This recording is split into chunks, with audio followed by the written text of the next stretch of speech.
નમસ્કાર મિત્રો, મારી ચેનલમાં તમારું સ્વાગત છે। સુરતમાં પ્રસાદમાં ત્યારે મિત્રો ઝેર ભેળવીને આખા પરિવારને ખતમ કરવાના પૂર્ણ આયોજિત કાવતરાનો પર્દાફાશ થયો છે। ઉણોત્રાની શાલિગ્રામ આઈડીએસમાં રહેતા પરિવાર દરવાજા પર ત્યારે ઝેરીયુક્ત લાડુ પ્રસાદ લટકાવી મોતના મુખમાં ધકેલવાનો પ્રયાસ થયો હતો। પોલીસે સીસીટીવીના આધારે 5 શંકાસ્પદની ઓળખ કરી પૂછપરછ કરી સામાન્ય રીતે પરિચોતરને ત્યારે પાડોશીઓને આ પ્રસાદ વેચતા હોય છે।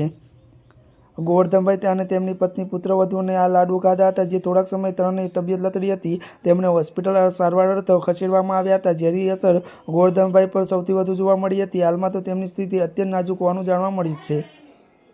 તબીબોએ ગંભીર અસર જોતા ત્યારે પ્રસાદના નમૂનાની તપાસ લેતા લાડુમાં અનાજમાં નાખવામાં આવતી ગોળીઓ મેળવવામાં આવી હતી। ઘટનાની ગંભીરતા જોતા ઉણોત્રા પોલીસ તપાસ હાથ ધરી છે।